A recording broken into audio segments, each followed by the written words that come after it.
All right. Hey, welcome everybody to the Go for CEO channel. Again, thank you so much for coming on board. Listening today to another special guest in a different type of industry, in the research industry. What we bring to the table is startups to 25 million in revenue, and so excited to kind of just keep on diving deeper with local business owners, local entrepreneurs, new encore careers. And this gentleman today, Mr. Bart Zehren, is going to share with you a pretty unique story. I've done a little bit of research on him and kind of seen the background of it, and we had a great conversation before we came on board, and we're going to have about a 45-minute to 60-minute discussion, share a little bit about what's going on, and share his entrepreneurial mindset. So welcome, Bart. Appreciate you coming on the show. Thanks very much. My pleasure. Awesome. So, let's tell the audience a little bit of kind of your background, the start of maybe the idea of ERM and how you started to put that together, but a little bit of your background first. Sure. Okay, great. Yes, I am in marketing research, and that's been my background, custom design marketing research projects where we have one corporate client or individual even as a client, but we're doing a project that isn't a standard off-the-shelf type project. It's custom designed for them, the way consultants out there. And so that's how I learned it early on. I was undergraduate. I have a BS degree in economics from the University of Illinois, Chicago. And I did go on to graduate school, but before that I started in the working world and went to grad school at night. So I got an early start. And over the course of many years, I've worked in both sides, actually all three bases of marketing research. It's one of those categories where there's supplier side, of course, the companies that do the marketing research projects for their clients. But then you can be a marketing research guy really on the corporate side as well and contract with market research firms, engage them, have a budget, have company needs for research because they're making important marketing decisions. And so those are two sides of the fence, and then you can do some academic work, like in many fields. So I actually have experience in all three over time. So you became well-rounded in the industry. What really intrigued you initially to kind of get into that field, and then we'll kind of walk through your career and then get you up to speed to ERM. Okay, sure. A job opportunity that seemed to fit with economics background. It's sort of a rigorous background in college. Some math, of course, but also analytical thinking and that kind of rigor to it. And I actually enjoyed the economics classes. I had started out in liberal arts, but I switched to business college at UIC, essentially to admit this because I didn't want foreign language anymore, and it was required in liberal arts. I did it for a year and one more quarter, and then I said, no, I'm going to get into business. And so I did get my BS in economics that way. And then in looking for work, I didn't necessarily know that I wanted marketing research as opposed to maybe a job in a firm that does economic consulting, at a junior level. And I thought I had a good shot at one of those, but I didn't get the initial interview. I remember the phone call to this day when I got the big denial for the opportunity to interview. It hurt, but marketing research is analytical too, and is close enough. I got a job at Allied Airlines as a marketing research analyst. It was a long commute, but it was good experience. And the thing about it, I found out without even trying ahead of time, I was going to end up with a career where when I got jobs on the corporate side, they were going to be startup jobs, entrepreneurial in nature, because they didn't have marketing research designated yet as a staff position in the entire company. And I was at the corporate, the national headquarters for a big moving company, the biggest at the time, and responsible for starting out the marketing research function and seeing what we could do to build it. And I had a good guy who hired me, gave me a chance, and I learned a lot in that job. I worked with the ad agency, it was Young and Rubicon at that time, and learned about marketing, learned about advertising and advertising research, and about customer research, and a number of other types of projects. Ended up, after 3 years, having a staff person, 2 staff people, the secretary, which is what they called them in those days, and a marketing analyst, a guy I'm still friends with, as my marketing research analyst, and I was promoted to manager. So that was a few years. Then I went to the supplier side because I've sort of tried to put the word out. I want to really learn this field. I like it from the corporate side, learning from the outside firm and trying to get more budget to do the next project for the company. And so I did. I got a job, very, I guess, looking back, formative opportunity with a small but very smart market research firm that had, even at the annual dinner party, we had one round table with spouses, and that was all we needed for the whole firm. But I learned a ton, and very useful later in my career. I'm very grateful for that opportunity to work with a small firm with very smart people. And did some work called market segmentation, which is a major kind of study. I could go on and on about that. Yeah. Along with some other kinds of research case tests we did for confectionery company as to how much sugar should they put in the product or sweetener, and can the consumer detect the difference or not. And so there's, of course, rigorous ways to do that kind of testing with consumers. So then I ended up, after that, going back to, going to Northern Trust Bank. Oh, wow.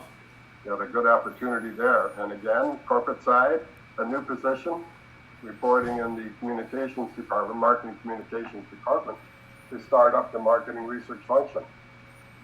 Great opportunity, So I did that. And the work I had learned to do paid off in knowing how to do that kind of project at a big corporation and get a lot of recognition for it, a lot of credit for diagnosing.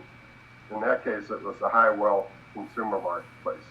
If you know about Northern Trust Bank and their history, that's where they are. Ultra elite wealth, yes. Right.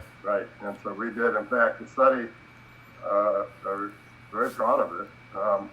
One of the fellows that worked with me at the prior supplier firm had left that firm and went to a bigger market research company. I did the project with him. So we got along so well because we had worked together already. And anyway, I'll just summarize that by saying the results are so well accepted that the Personal Wealth Department Trust Services wanted it presented at their annual meeting. Now, they didn't. I wasn't in their department. I was in this corporate department, so I wasn't able to go to the meeting, but my work was represented there, by the people, and I was very proud of that. And in order to do the presentation, we planned quite a bit about it, and in a nutshell, the findings were put to music, I like to say, as a way of representing these 6 different consumer segment types. They're like personas, I call today in some cases, but very deep, rigorous market research had identified 6 types of consumers and how to best approach them, how to prioritize them. You don't go after all 6. No matter who you are as a competitor, you can't be that multifaceted, probably. And they had one that was their rock solid market already, who knew them and loved them. But I thought the best way to present that to the audience of the sales force and the marketing people in that department, their annual meeting, was with music. And so that's what we did to tap into and to convey the theme of the types of people who each segment identified. Rather than trying to draw a picture or a photograph, something I thought would be too oversimplified and stereotypical, perhaps, too much. The music is more thematic, and it doesn't give you a visual, but it gives you a sense of sensory stuff, yeah. Right, And anyway, we had not much difficulty coming up with 5 pieces of music. The 6th one was kind of tough, and there was a creative person in our department. I talked to him about it. He listened to me describe this type of consumer, and like that, he said, "I won't dance, don't ask me." Really old piece of music. Yeah. But first of all, this research goes back in time, and secondly, the market segment was, old people. And so that gave us all the music pieces we needed, which really, livened up the presentation. You bring in a lot of sensory, you bring in, different areas, and you start really, they talk a little bit about emotional intelligence nowadays. I think you were mastering that, many moons ago, trying to sell that type of concept and, guiding a big ship, especially a big company like Northern Trust, and you being a guy that's innovating within there is pretty awesome. So you lay a lot of foundation, Bart, about, going to school, not really getting into specifically your degree, which many people, I'd say 90% of people get a degree and don't even do anything with that specific degree, ironically enough. And you find this niche. You find great mentors, it sounded. You find people that gave you a chance. You find opportunities. Did that start to lay the foundation of what you would believe in the future that helped you become an entrepreneur nowadays, because of just that open-mindedness, that seeking capability? Give us a little bit about that type of scenario of yourself, and then we'll go into ERM and how you started this business. Yeah. Well, I do think the entrepreneurial, I had three of them, actually. Allied Airlines is the first one. Two other corporations I worked for also started up the market research function from scratch and grow.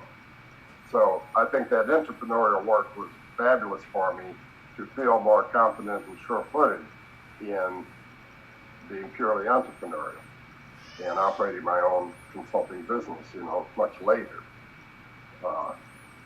It wasn't even much of an adjustment in a way. Sure. Just doing it on a much smaller scale in terms of people around me all the time. But so, and later in my career, the next company I did it for was Northern Trust. I guess I mentioned that. And then from there, I went to Citicorp, Diners Club Division, North America, which had been in New York City and was relocating that portion of the Citicorp business to Chicago. This is back in the 1980s. And we're hiring, therefore, in the Chicago area. And at least they put out the word. And so I got the job. I was thrilled to get it. It was a big step up, both in rank and, some extra money, recognition. I was brought in, as were many other people in the marketing department, as a vice president, and had the duty to manage the installation of a marketing research function on a more elaborate scale than Northern Trust. And I found myself, when I got in, surrounded by other guys at that level, really smart guys. And they were mostly guys, but some females. It got better for women over time, naturally. But all of them, or almost all, were from packaged goods backgrounds, which in marketing is what it was all about. That was where the big money was, the career path, ideally, in the best schools. But so I remember saying to my future boss, I'm glad I can be 3 years, I think it was 5 years with the bank, Northern Trust, and you'd still consider me for this job.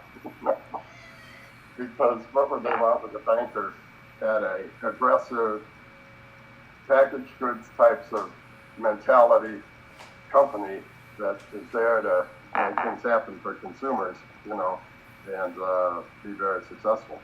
But he did. He brought me in, and he and I had a good relationship. I admired him quite a bit. He didn't stay very long. Within a year, he had left to go back to North Carolina. I think it was mostly homesickness. Yeah. Maybe. Interesting. But the rest of my stay there was exciting and was really formative. So that means it's another good path into kind of a chunk of time, right? That developed yourself again and your skill sets. Right. So obviously, it's pretty apparent that you've had this flourishing career. The intrapreneur, which I love that word. It's something that the Go for CEO channel we talk about, and we'll be bringing on new interviews with people that are like that as well. So not only just CEOs, founders, entrepreneurs, but intrapreneurs, because I think that there's a lot of people that have that type of mindset that are inside of a corporation that feel like their position, it's like they own their own business inside of it. So pretty neat that you were able to self-discover that and just and treat it that way. And then obviously getting a chance with different industries and different capacities, but still in that same plane of the way that you think. So awesome. I will say, what really, I guess, developed, if you think about 2 or 3 different attributes that get you to this point. You have a flourishing career, you learn so many things, you really craft yourself into this expert, but you never took that lunge until you almost kind of get to retirement age, right? So get us through that and what happens to move that over. That was actually some time ago, after my taste for corporate life kind of changed. Okay. And by myself, where I had thought about it, and it seemed to be a good opportunity to do it. I had lots of contacts and network, so I was able to step into some work pretty quickly. And after I had left City Corp, Diners Club, I did some other, back again then to the supplier side, even a firm that was global in its work, and did marketing research and marketing analysis mostly, but I was able to bring some marketing research, clients to the company, and had occasion to go to India for a business meeting, and London on the way to India, and had good experience, and made some friendships on a global basis. It was kind of cool. My work was to bring in clients in the U.S., client companies, where the analytical work would be done there, but the research, in my case, it would be an interview project with consumers or with business prospects for this American company that wanted to develop its business in another country, and use, through me, this global firm. So I really, my projects weren't in the U.S. for research consumers with them. It was more totally international work. Even though had never been much of an international traveler myself, I had the firm back me up. So my role was to be at the U.S. side. So it actually fit pretty well, and it was pretty good. And it enabled me to prepare for being totally on my own. And so I also, took on some responsibilities doing qualitative work, what we call it in our trade, focus groups. I would moderate them as well as run the entire project, plan it, subcontract for the facilities, individual depth interviews by phone or in person with target individuals, and then write the report through the presentation. So I added that to quantitative work, and when we, as an industry, started to be able to do quantitative surveys on a computer, I learned about converting, what I was accustomed to, the old-fashioned ways of doing it, to managing the project that way. And that led them to ERM and me making a business out of it, online surveys, and I acquired the software, purchased it. Many years before, actually, the common, widely available software websites and apps, they call them now, and this is before we got apps, but it was a software. So I didn't subscribe on a weekly, monthly basis. I purchased the software. I'm still in real close relationship with the guy in Boston, where I bought it from him. So I upgrade that when it's available to keep up to date, and use that to enable me to do surveys without needing a company surrounding me, And what was the initial investment, if you don't mind me asking, just to kind of lay the foundation, right? You're in the corporation, you're having these experiences. You see the software that is kind of changing, right? Shaking ground within your industry to pivot to a different way of doing things. What was your belief, and how much was that capital investment that you would later flourish into, starting your own thing? Well, this didn't flourish into a multi-million-dollar business on my part, okay? I want you to realize one thing about being an individual is I don't need $1 million and that thing staff. Support I purchased but that's, of course, calculated in the bid that I submit, my costs.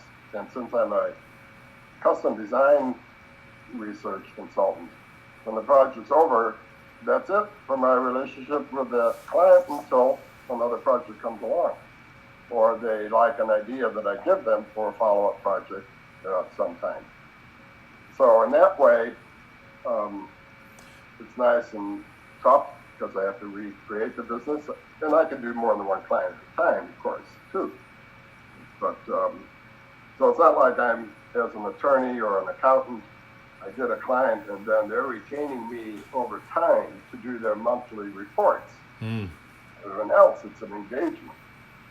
Custom design market research might be, if I get lucky, a project like that, and I could give an example with you. But for the most part, it's a project in an ad hoc manner because it's designed to answer a question that isn't the standard everyday question that they have. It's, oh my gosh, what are we going to do about this? It just came so, up. They're more creative projects, they're more individual type problems you're addressing that may come back again, but there's no guarantee. Of course, it varies with this kind of client. So that's why I'm saying it was built largely on reputation and networking and prior work that I had done and become known for that helped a lot. The ADA, American Dental Association, is a client of mine. Oh, neat. Which was because TransUnion, one of the credit bureaus, had been a client prior to that. And an individual who was on the staff, Dennis was my client contact person. He ran the market research department. One of his staff people was there for a period of time as I was working with Dennis mostly. He went to the ADA, and so because of that, he called me, and I'm not saying I was his only market research supplier, but I got a nice stream of work from there too. So it was from networking, and experience and reputation.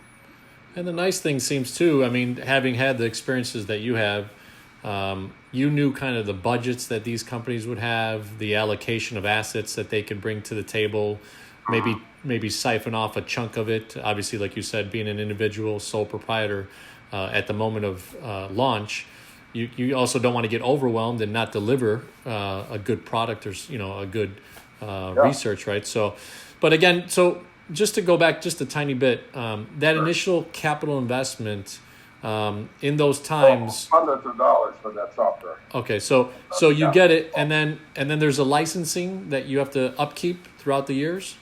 Nope, I own the software. It's a product I purchased. Okay, so it's all yours. You're not licensing it.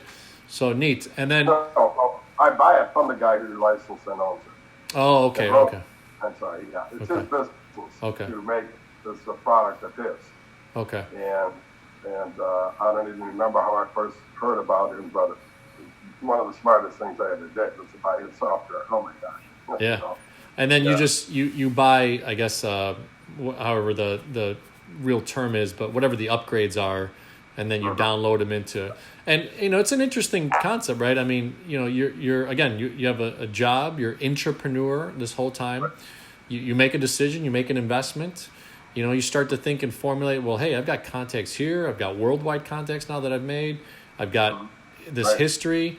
I could put myself out there in the marketplace and really become my own business, maybe obviously at lower levels than a Northern Trust or a Diners Club. But nonetheless, you control your time now. You control your efforts. You control the way that you do business. So what was one of the first initial go-to-markets? Give us a little bit about, did you leave a job? Did you build a business while you have a job?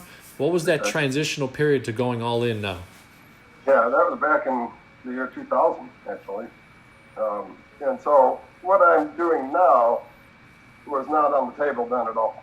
It wasn't even in my head, okay? So just clear. So my business as a marketing researcher is my business as a marketing researcher now, only I've evolved it. I've left what I started to do behind because I got to be retirement age and level and didn't want to be full-time, but was nagged by this idea in my head for how new entrepreneurs can get it better, I thought, because my work was not with them before, it was with companies that had lots of money and a big budget, you know. Sure. So I think what my innovation is to think through what's the hardcore minimum that entrepreneur needs to get from a research project about his new product idea that is really empowering and answers their exact specific strategic questions, not some general questions about consumers, you know, in the popular literature. Read all that you want, but we need to ask questions about your product from consumers that are all about the ones you're aiming for, and do it in a confidential, proprietary way so it doesn't see the common light of day, because it's about your, Mr. Entrepreneur, your strategy in marketing. So it's sensitive by nature, right? And if you're doing it early, which I advocate, your product is not a product yet. It's a concept, it's an idea. Okay, so you have to protect that information. You know, I'm talking with a young entrepreneur now about a tech product. That's all I can say about it. It may be all I can say about it forever and ever. It may change, but someday I can relate the project, and certainly not the findings. You know, that's the nature of the work. I thought of a way of doing it very compact, concise, and not expensive. Yeah, and you're giving back in a way, right? I mean, you're with this business, you're actually going back down the rungs a few ladders. You know, the Go for CEO channel really talks to startups to 25 million in revenue, and 25 million, you're still a baby. You know, even though it's a strong company, you know, you could be very fragile.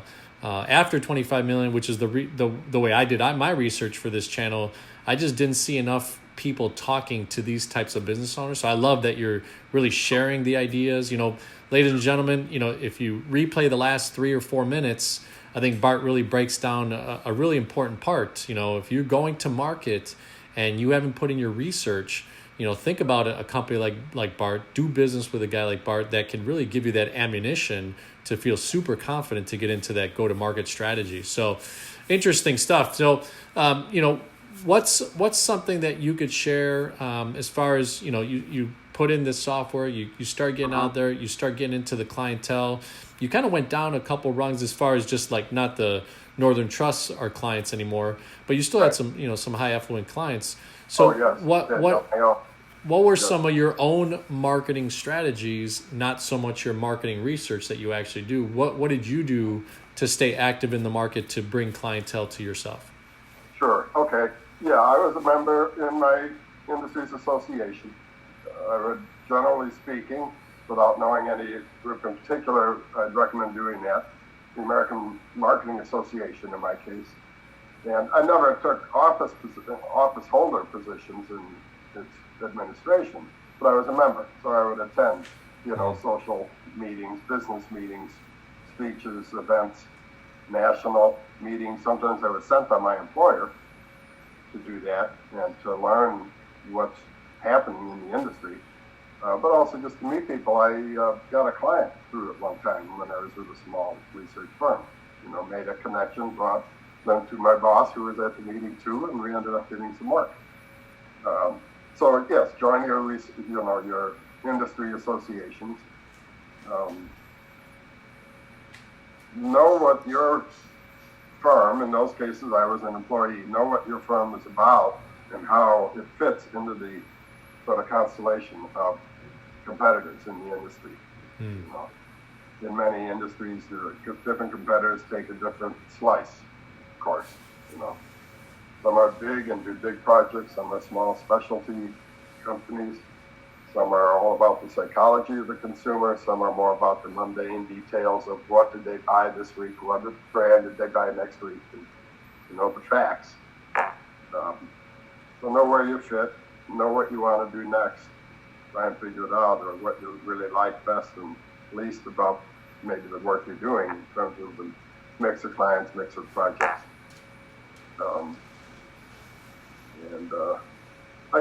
It's not like I had this premeditated. I certainly didn't. And when I was on my own, I was able to leverage my contacts, my prior employment, I had a nice long relationship with a different part of Citibank, not the charge card business, but the retail bank in Chicago. That was almost like an independent contractor, but I was not an employee. I was inside. And that was really good for a sustaining relationship that was more than paying the bills. And yet I was independent enough to do more as I could acquire other clients. And so somehow or other, just from that kind of getting out there on the street, getting known. Oh, I would say too, trying to get some visibility. I did some speeches in different AMA meetings. I got on the road a little bit that way, presenting my work in a way that was okay to reveal publicly, and so I have a list of those kinds of events. I also had a chance back in 1988. I didn't write this whole book, but I did write a chapter. Oh, you co-authored. Okay, awesome. Chapter 2, yes. Yeah. Yes. And I was at that time commuting on the train here in Chicago to Beverly Morgan Park neighborhood where I lived at the time, at a nice house, wife and daughter. And Steve rode the train with me. Sometimes we'd meet on the train going home. Oh, wow. I didn't see him much in the morning, but one time going home, and he told me he was writing a book, organizing writing a book. He's the editor.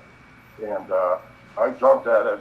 I don't know if I waited for him to ask me, or if I said, all right. I'll be in there.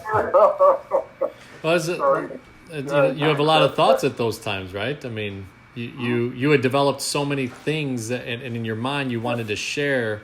Right. And a book is credibility a lot of times too, right? You get a book out there, even if you're co-authoring, it really puts a cementing credibility out there. That's awesome. Mm-hmm. Yeah, and I like to write. I learned writing actually from home. My sister was very good for me, older sister.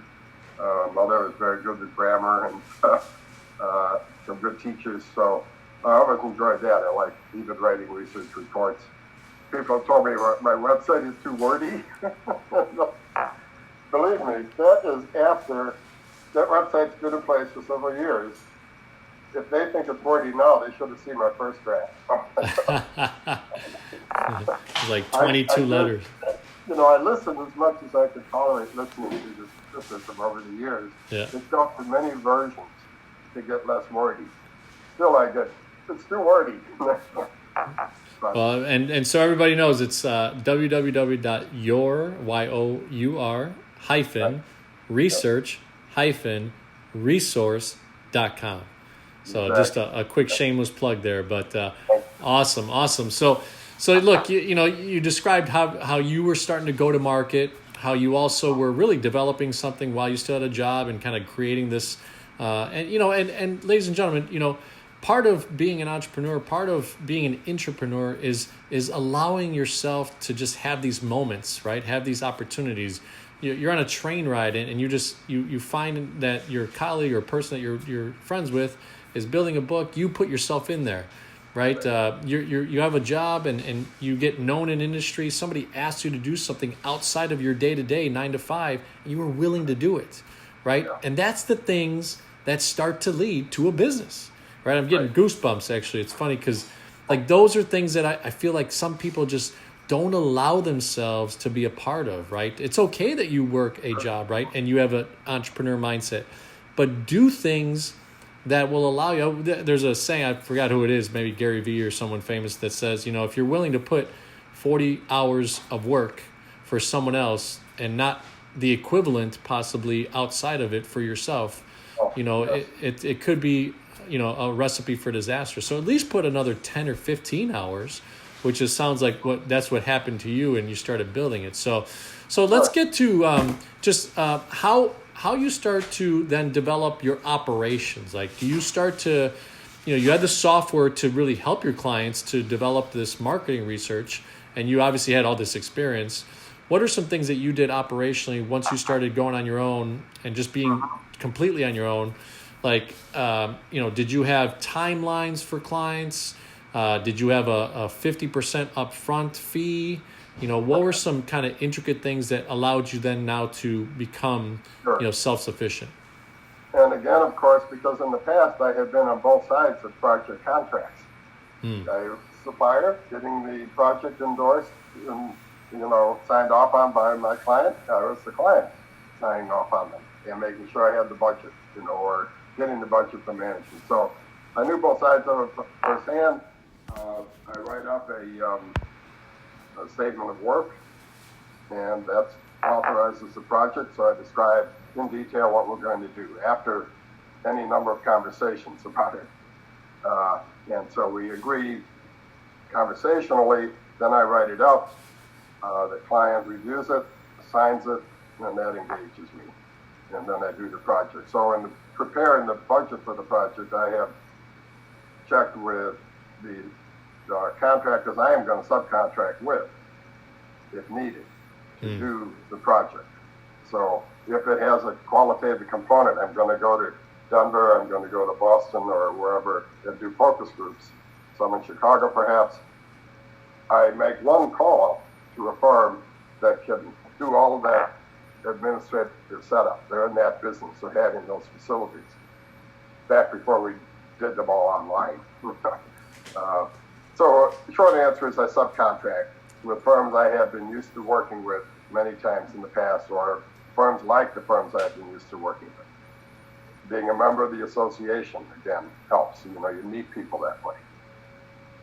So it's a business, and it had been back when I got into it on my own, that was set up for this kind of thing. So it wasn't difficult. I didn't create something out of nothing. So in a way I cheated, I took what's already there. I put out my shingle,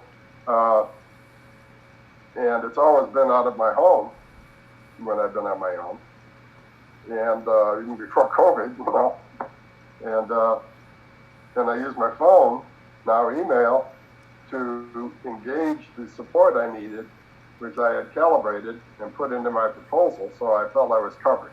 I knew where the risks were to the budget, and I would talk that through with the client. They would understand it, and it was specified.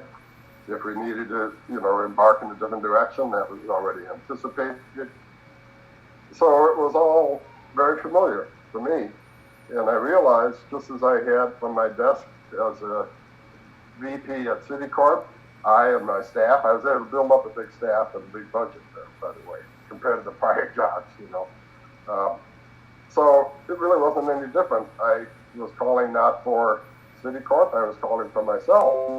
But that was no problem. They recognized me as a bona fide professional in the business. And so I was very familiar with the nuts and bolts of it, because I've been on both sides, buying and rendering those services already. And I build up front, and then I build in the middle usually, and build at the end. And that was all spelled out too. Is your sales cycle or life of the relationship, could it vary 30, 90, 6 months? Yes, okay. Very much. Okay. Yeah. Just on the scope of the breadth of what you're doing, and then you play out obviously the. So how did you? I'll tell you one good example and I can easily talk about this. I said before how you can't say much sometimes about a project. Yeah. First, this is some years ago, so it's not sensitive anymore. It was for the Motley Fool, who I actually got that again. To go back a little bit in the conversation, I joined also the Business Marketing Association. Okay. So the American Marketing Association is pretty much all about consumers as the market segment. Whether they deliberately honed down to that or it just happened over time, there was therefore room for a Business Marketing Association, B2B, marketing research in that sector. And I've done both. Some people are only one their whole career. I'm a polyglot. I mixed up a lot of stuff.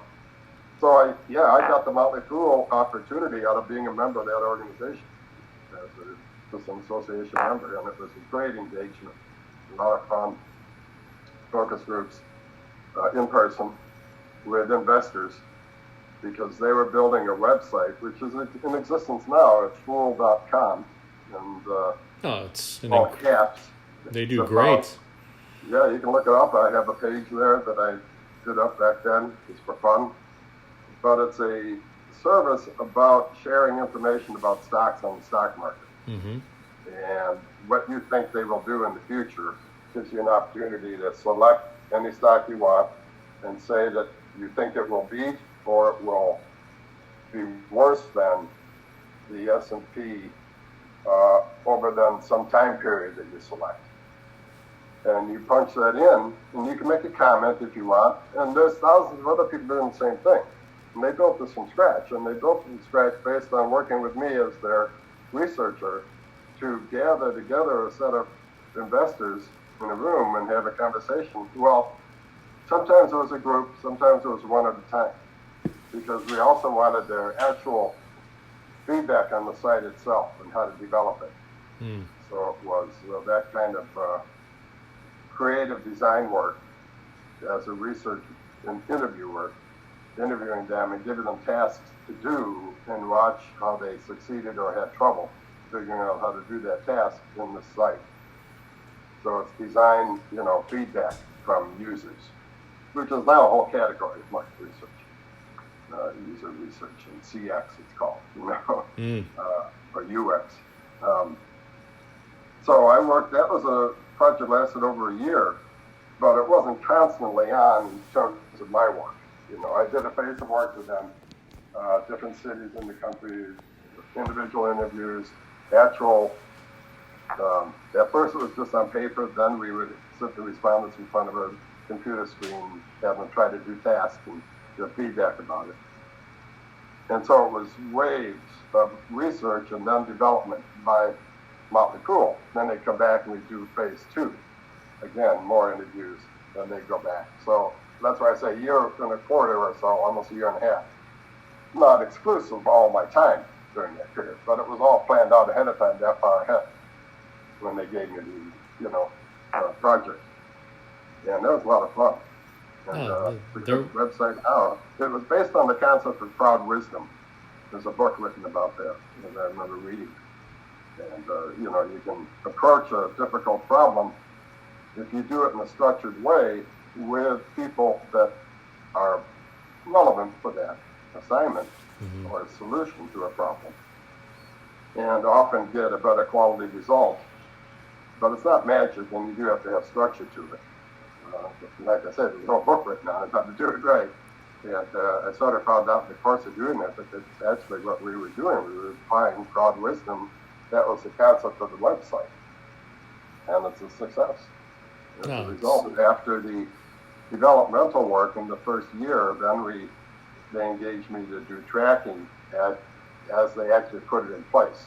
A couple of ways of interviews by phone, which I subcontracted for and wrote the reports, of course. And that then told them how well it was performing actually, in fact, in the real world after all the development work. So it's a really nice assignment. No, that's incredible. I mean, Motley Fool is a well-recognized brand. I think I've followed them for about 5-10 years now, and it's always interesting to kind of see their insights and how they play off of. I don't know if I've seen them call Tesla, 5-10 years ago, but that's been an incredible journey for Tesla. They just got in the S&P 500, so it's an incredible ride. So, well, neat, Bart. One thing that we like to end our interviews with is, there's the C for CEO in this business format is about client experience.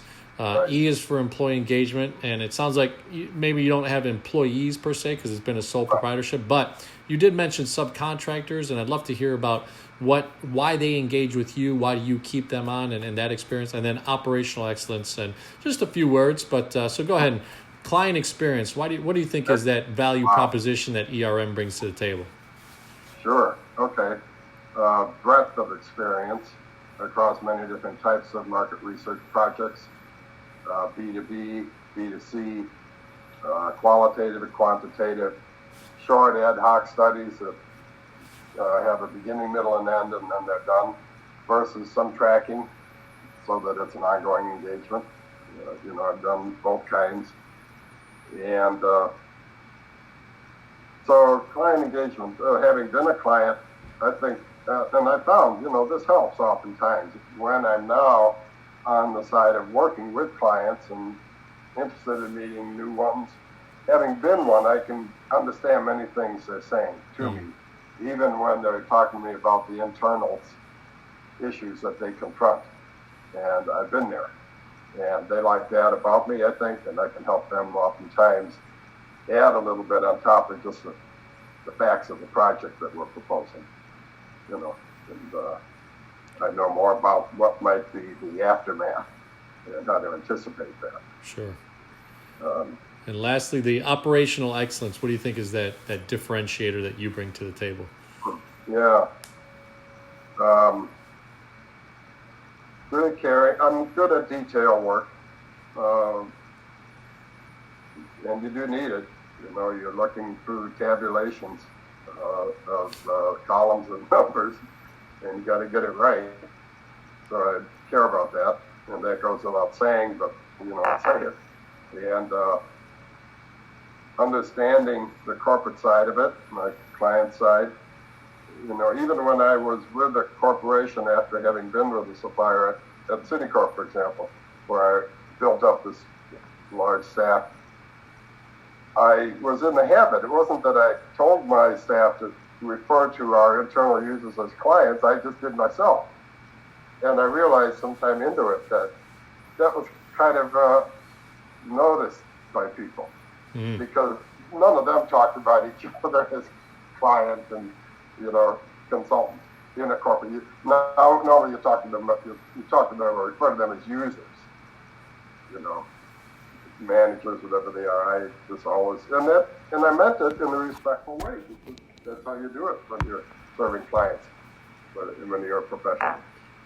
So I think that plays out in terms of just a better relationship, even in an internal organization in the company. So let's see, operational. Well, and the operational excellence. On the supplier side, I pick suppliers carefully, and often will know them, and we'll use them if it's a first-time use. I'll do it in a case where it's safe to do that. I don't need to know them intimately. It's a simple enough, straightforward project. I've been around long enough that when I listen to them tell me what they're recommending I do, and sometimes they change my mind to a degree, and that's cool, So even if it's with one I hadn't used before, I know how to evaluate them. And I know the project has certain points that are maybe riskier than other points. And we know that ahead of time too. And if they understand what I'm talking about, I understand them. If we don't connect in those early phone calls, I know to find another supplier. Yeah. So that's how I guess enforce and establish excellence in my mind. And those are great attributes. I mean, you really lay down a nice foundation to what led to the ERM and, and your daily attributes, the things that you do to really build your own business. So thank you so much, Bart. Really, it's been a pleasure to kind of hear your wisdom, hear the stories. I hope the community gets a lot out of this. Tell them a little bit about, are you on LinkedIn, Facebook page? Like what are some ways that you'd like for potential people to connect with you? And 6 months from now, we're going to reconnect with you, Bart, to kind of find out where ERM is, and maybe you've brought on an apprentice or something like that. But we'll look to reconnect in 6 to 12 months. But tell the audience how to connect with you personally. Sure. Yes, go to LinkedIn. I recommend that very much. I've tried to maintain a good track record of information there. And in fact, even recently I made a comment on something I saw in the literature about the method of measuring price sensitivity that I had written about in this book 25 years earlier. So I won't go into any further, but it's an amusing story that when I read his comment on why we should almost never use that method that I described in this chapter and used.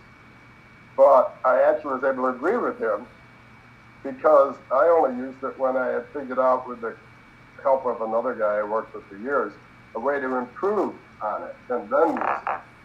So I actually gave a talk about that recently. So I use LinkedIn, and I recommend people get to know me there. There's some recommendations written for me with references, experiences, and my background. Also,